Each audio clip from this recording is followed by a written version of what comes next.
Hi guys, this is a long plane review for Hunchback on the Amstrad CPC from Ocean Software in 1984 and also re-released by the Amsoft label in 1985, including being on disc for the forgotten about CPC 664, as you can see there.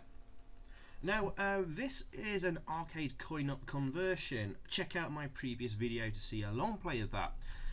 It's a coin-op released in 1983 by Century Electronics, a UK company just down the road from Ocean in Manchester, and they paid a mere £3,000 for the license.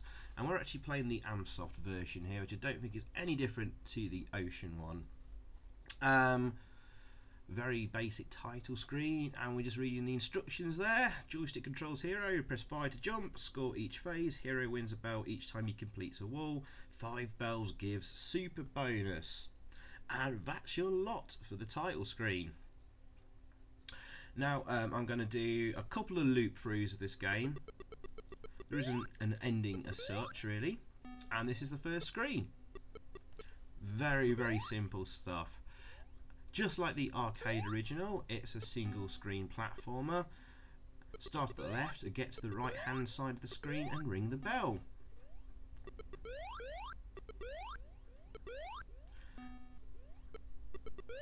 And it's not too hard, and the hard part is your positioning and knowing when to jump. Usually just a little bit further back from the edge of the wall or chasm you're going to be jumping. Yeah, it's all very simple. This is really early days of programming on the Amstrad, and it shows. Very minimal presentation, but it does a good job of copying what the arcade original does. It has its faults, just like the arcade version.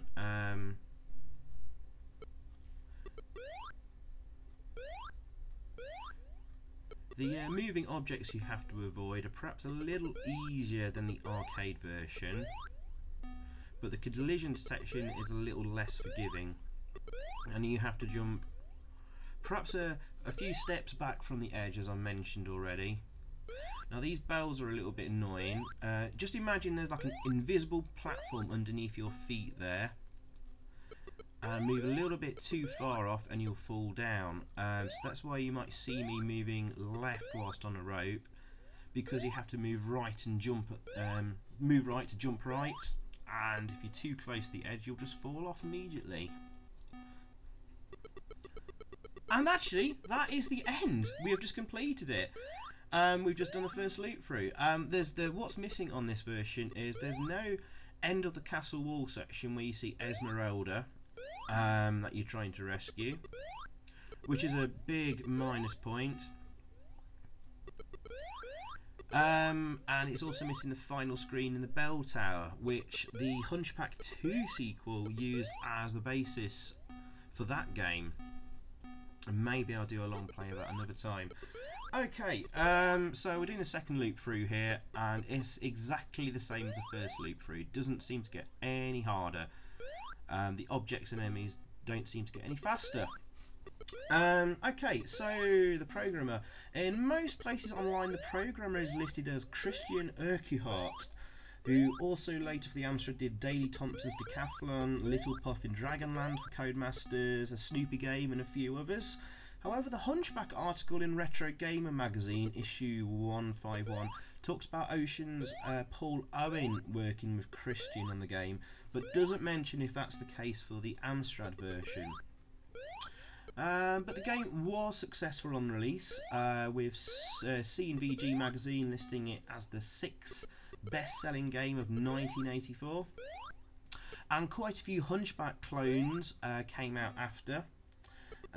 With the bells from Blaby probably being the most notable one, and the rest being the Castle and Da Bells, a typing game which was later released commercially as Sir Bob. So there you go, a brief history and story of Hunchback on the Amstrad. as for a review, it's not bad for its time. It's not bad. The graphics are very, very simple and basic, but they're colourful and do a good job of emulating what the arcade original looked like. Sound effects are pretty good, but very few of them. No music at all. Just a weird jingle on the loading screen for a couple of seconds. And it's all rather easy, to be honest.